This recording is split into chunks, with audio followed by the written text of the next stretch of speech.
everybody, and welcome to Project HR, a podcast dedicated to building better workplaces.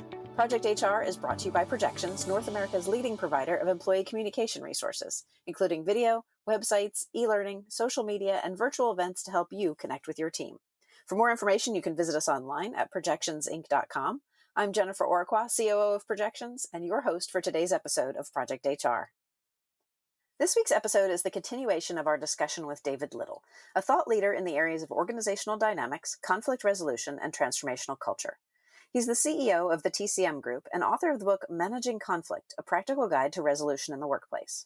Now, if you missed part one, you're going to want to go back and listen to that one first, and you can find that link back on this episode's homepage. Now, David, when we last left off, we'd been discussing the role of a leader's courage in managing conflict. And certainly that idea of courage ties into what you call the 6 F's of management theory. Can you talk with us about that? Yeah, I can. I mean, I thought that there are lots of F words, but don't worry, I'm not going to use any F words. But, I'm going to pick up, I'm not going to go through all 6 of them, Jennifer. But I'm going to pick up a couple. Okay. I've mentioned them actually, a failure. Our attitude to failure in our organizations is it's at best confused.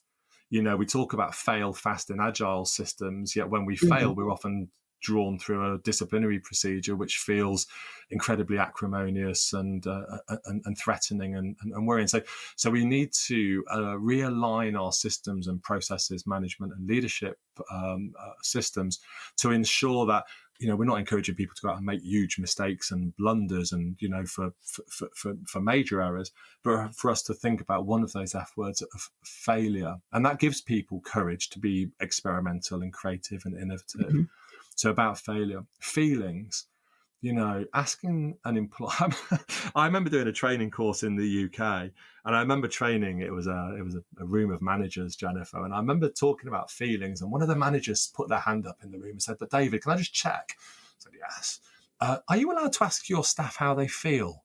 And I thought to myself, how on earth have we got into a position where a manager needs to ask me for permission to ask their staff or their people, their employees, how they might feel? What's happened in our organizations that we've become so far removed from our colleagues and others as people? And of course, I don't want that to suggest it's all organizations. There were case studies, there were stories, there's so much good stuff happening out there. And to me, the successful organization of the future, the ones that will thrive, are the organizations where managers, leaders, employees connect with each other as human beings. And it's okay to ask your people how they're feeling, not just when we're in a global pandemic, but every day.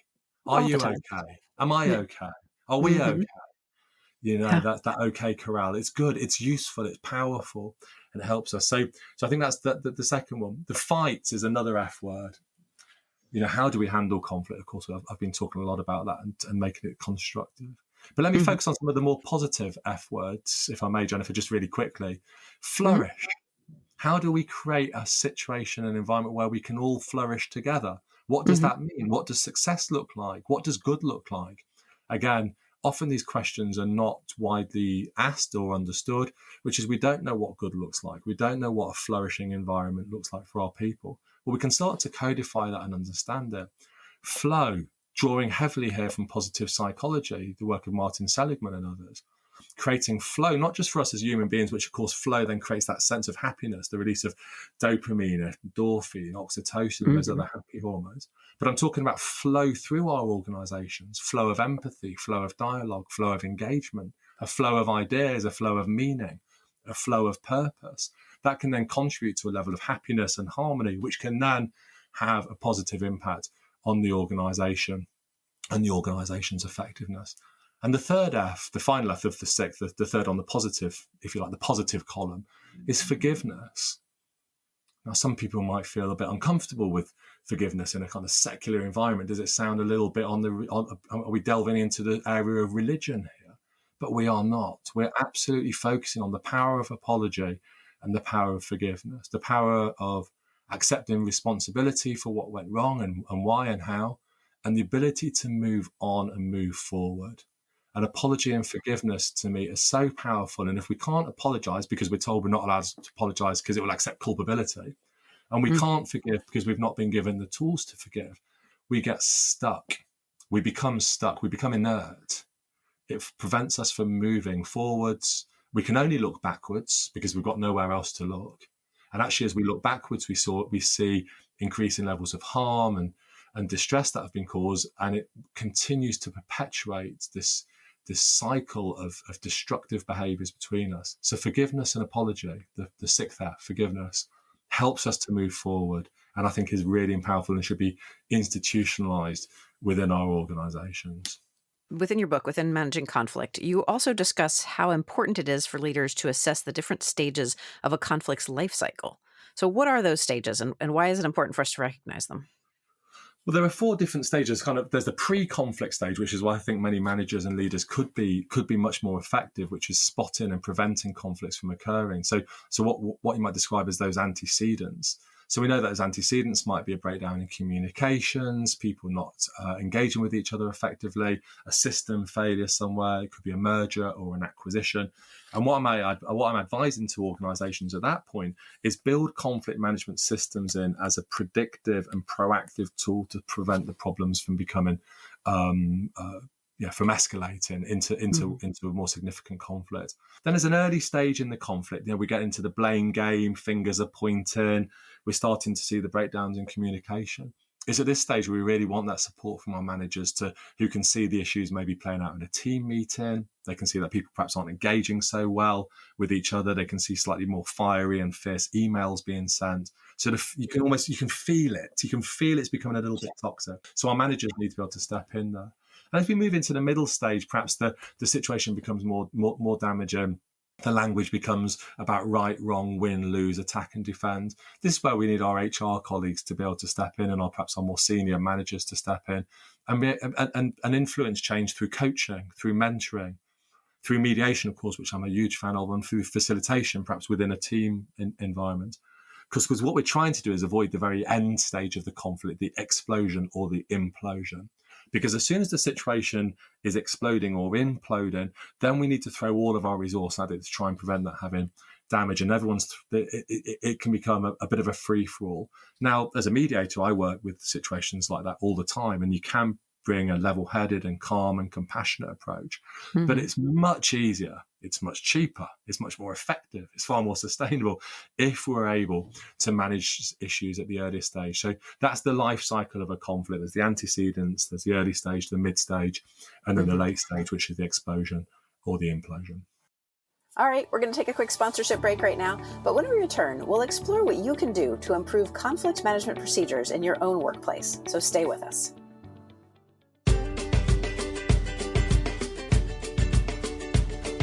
Thanks for listening. Also, thanks to A Better Leader for supporting this week's episode of Project HR. A Better Leader is leadership training that brings your leaders into alignment. A Better Leader's online platform improves engagement and morale and directly affects your bottom line. Get your free 2-week trial at abetterleader.com.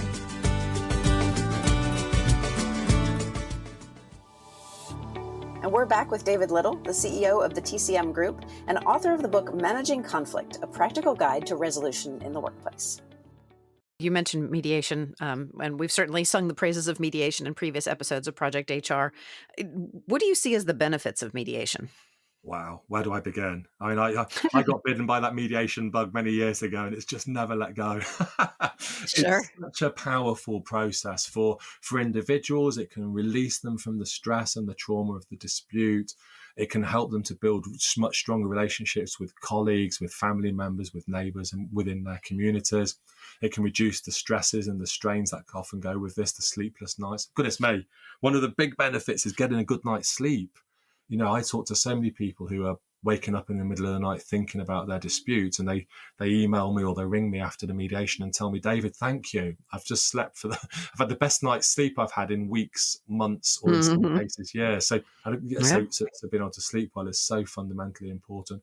So it improves their well-being, but it also can improve their productivity. People don't go to work to cause these problems. It might sound hard for some people to hear that, when I'm sure people do deal with some very difficult characters. But people don't go to work, not in the first instance, to resolve these issues. So what mediation does, Jennifer, is it pulls us back to what's really important. And what's important is striving to achieve the purpose of our organisations and creating common purpose. So another benefit there is about realigning me to the needs of the organisation. helping me to be a productive, high-performing individual within my team, within my company. So, of course, now we're seeing one of the benefits being an alignment between mediation and organisational success and organisational effectiveness. Now, if we think about the labour market and recruitment of talent, I think, not only does this stuff cost a lot of money, but the talent, the people who really, they'll choose the organisations they want to go to and to go and work for. And what will happen is people will go and work for the organisations which are going to give them satisfactory outcomes to this stuff that's happening. So you're able to recruit and retain top talent in your organisation because you're taking these issues seriously and you're implementing mediation as a program to help resolve issues. So there are multiple benefits, notwithstanding then thinking about wider society and the ability for us to resolve our divisions and our differences, because we need mediators. Bring out the mediators. We need them now in our society, in our communities and workplaces, because we are divided. In many senses, the relationships are broken. We're divided on so many axes and in so many different ways. It becomes incredibly complicated. And mediators are skilled at working through the complexity, understanding the root cause, and bringing people together. So, bring out the mediators. I wanted to kind of dig in a little bit to actionable advice here. So the human resources professionals that are listening, you've talked about how our policies are often antiquated and don't really serve the purpose, that grievance procedures don't really do the job. What can someone who is in that position do to really overhaul how they approach conflict at their company? Brilliant. Great question. So I think the first thing to do is, I hope your colleagues won't mind me saying this, Jennifer, but I'd fire up my shredding machine. And there's one good, I say this with my tongue firmly in my cheek, but if you've got a niece or a nephew who has a small furry animal, a hamster or a small rodent, grievance procedures do make, once shredded, wonderful bedding material. Good bedding. So they do. I say that firmly in your cheek. But do you know something? Why, if I was going to start, I wouldn't start there. So where I would start is my people and my values. So if I was speaking to an HR director today and they're asking me, David, what would I need to do in the way that you have? I'd say, let's start with a fresh sheet of paper. Let's put our values in the center of that paper. Let's put the needs of our people and put our purpose in the center of that paper. Now, those people are going to fall out with each other. They're going to have quarrels. They're going to have disagreements. How are you going to resolve those in a way which is aligned to your values and to your purpose? Now, if our values are around engagement, inclusion, excellence, respect, then we're going to use those values as a golden thread, as a marker or as a series of markers that inform us through the stages of resolving issues. Now, someone somewhere needs to help this. So we're going to look at mobilizing, as I've said already, management interventions, HR and union support. So we're going to use a multidisciplinary approach. We're going to get people in a room and we're going to involve as many people as we can to help design this system, because it touches on their needs and goals and they have a stake in it. They become stakeholders to the situation. What we're also going to focus on is how can you make decisions about which is the most appropriate route to go. So we're going to develop what I would describe as triage criteria. We develop a resolution framework, which includes within a triage, which is an assessment tool. And using an assessment tool, we would look at certain indices. So how long's the situation been going on? How complicated? How serious is it? What are the needs of the parties? What's the risk to the organisation? And we would score against each of those indices and form an aggregate score. And out of that aggregate score would then define, does it become a local resolution, a coffee and a muffin in a coffee shop? Is it a mediation? Or is it a more serious case that would require an investigation pending, perhaps a sanction? I'd recommend that they remove the word disciplinary hearings and disciplinary warnings and replace warnings with reminders and hearings with resolution meetings. So actually the meeting, the language changes. The language becomes more about building an understanding, building an agreement, rather than pointing the finger. In essence, it's taking the paternalistic nature of many of our HR processes away and replacing it with adult-to-adult dialogue. I would ensure as well, and it's really important to stress this, because this isn't just about, sitting in a circle singing Kumbaya, hoping we're all going to get along better tomorrow. It's, you can't resolve everything this way. So we also need to ensure there are robust systems for taking action and for exiting people where we need to. But they're at the very end of the process. They're not at the beginning of the process. And the process isn't geared up to exiting people from the company. Exiting people while we might need to through these processes is a measure of last resort, not a measure of first resort. So those are some practical tools to shift from a culture of grievance and discipline towards a resolution framework. And am I allowed to mention one of my websites where people can get please do. Is that okay? Sure. So www.resolutionframework.com. People can go onto the site, find out more about the resolution framework, and also receive a free copy of the resolution framework with all of the accompanying guidance in it, Jennifer. So if they're interested in setting up such a system, they can adapt and amend it. We've decided to give it away free because we are passionate about helping organisations on their journey towards a better sort of resolution focus within their companies. Yeah, that's fantastic. I even like just the shift in language, how big of a difference that actually makes in the mindset of how we approach it. So David, thank you. We're going to take some time out for another quick break, and we'll be right back after this. You're listening to the Project HR podcast. I'm your host, Jennifer Oraqua, and our guest today is David Liddle, CEO of the TCM Group and author of the book Managing Conflict, A Practical Guide to Resolution in the Workplace. And we're back. David, we've mentioned the TCM Group throughout this episode. Can you tell us a little bit more about your company? Absolutely. Thank you, Jennifer. So I set the TCM Group up in, 20 years ago. It's our 20th anniversary. So wow. We've been through some tough times, but we've been through some great times as well. And so our organisation promotes and provides training, consultancy and mediation services for organisations, as well as a wide array of other support. Our real focus at the moment is helping, as I've been talking about today, helping HR, people, professionals, leaders, managers rethink and reframe their internal systems and processes.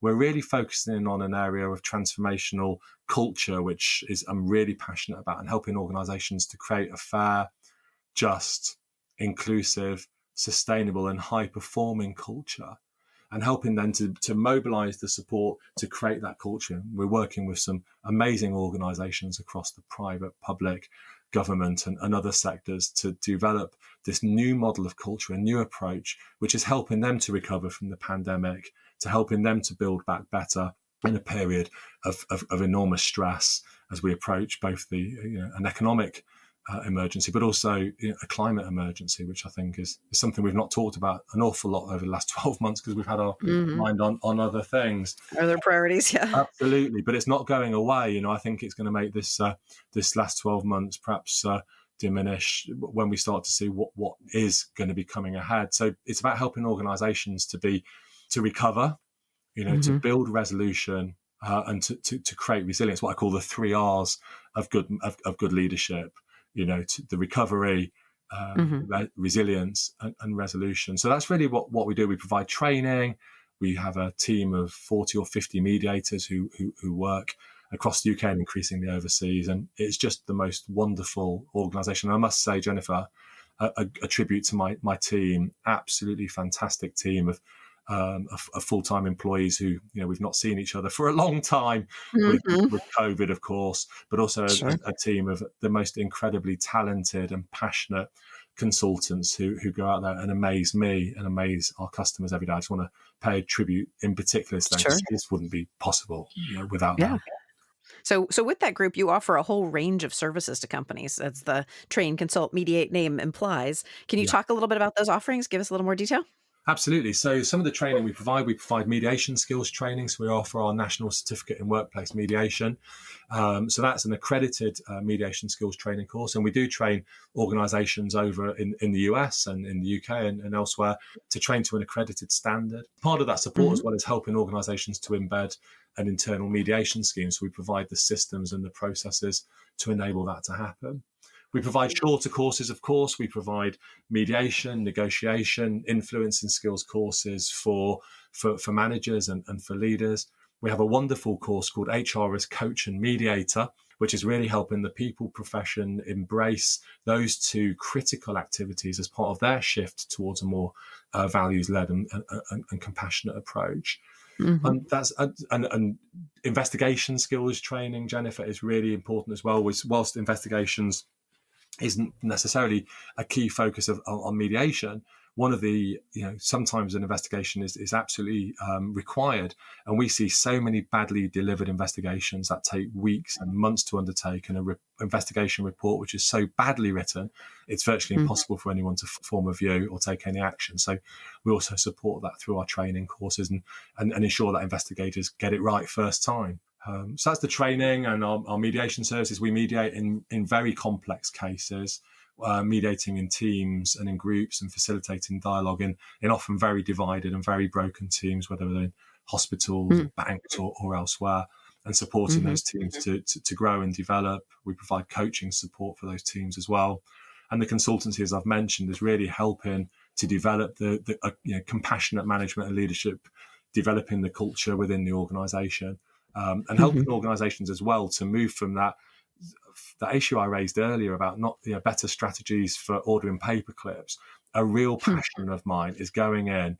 I'm a bit of a mediation geek, Jennifer, but I do love a bit of data as well. I'm not sure what, but I really do believe that our HR colleagues can use data to tell a very powerful story. So I love going into organisations, getting the drains up, as we kind of use the term, getting the drains up, understand what's going on, and then presenting that back in a powerful strategic narrative. I absolutely love doing that. So that's one of my real areas of the business I enjoy. Sure. So do all your services center on the TCM system? I mean, what is the TCM system? Can you tell our audience about that? Yeah, so that's the transformational culture model, really, and that's very much about helping to develop a transformational culture within our organisations. So, yeah, pretty much everything centres around that. So there are a number of key stages or key components within the TCM system. It's about putting values first and bringing the values off our lobby walls and, as I've said, building them into our systems, our processes, our behaviours, our interactions, our everyday. It becomes the golden thread within our organisations. It's using an evidence-based approach to drive decision making. It's about shifting the focus from HR to people and culture. So we develop people and culture hubs or transformational culture hubs driven by the people profession, operating in a more organised and partnership approach.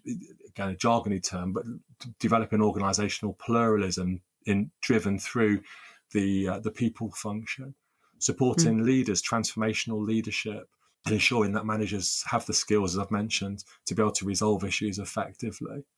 Aligning employee experience with customer experience. It counts for naught if the experience of our employees is poor, because ultimately that will impact on the customer. So it's really important within the system that we look at ways to align customer experience. And almost, a good example would be of this is if you look at a performance process, I would look at the employee's experience of a performance management system as a customer. So I would go back to the employee and the manager and ask them for customer feedback about how effective the system was. Now, very few organisations would do that, but actually when they start to treat their employees as customers and service users of the systems that are deployed through the people function, actually we get really powerful real-time feedback to help us to improve our systems. And for the employee who's fed up of completing employee engagement surveys, one more employee engagement survey and I'm going to scream. But actually, by having this real-time information, and they're not even pulses, they're about treating people as customers, actually they feel they can influence the systems of the organisation.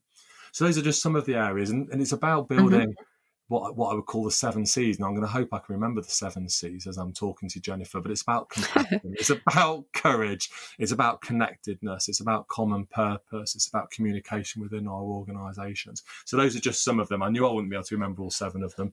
That's fine. For the podcast, but it's about building those C's as outcomes from the system. So it's a whole culture model. And then within that, organisations can choose and pick and adapt the bits that are most relevant to them. It's really exciting. It's what I'm writing my next book on. And I definitely don't want to end this conversation without talking about the fact that you've got a new book coming out in the fall. But the new one is not about conflict. Can you tell us about it? Well, do you know something? It's thank you for asking, Jennifer. It's really interesting. It's on culture. It's called Transformational Culture. Develop a people-centered organisation for improved performance. And it started off as being very different to managing conflict. But the more I've looked at it and the more I've created the text and the narrative and the case studies I've got, the more I've realized that as someone who's been working with conflict for some 30 years, I really have started to get an insight into organizational culture in the way that's even surprised me. The cultures that are good, that deliver good outcomes, the cultures which become very toxic and very divisive for people to work with them. So the transformational culture is offering a new cultural paradigm. It's about helping organizations create a culture which is fair and equitable, which is clearly very important in the way that we handle diversity and manage diversity within our organizations.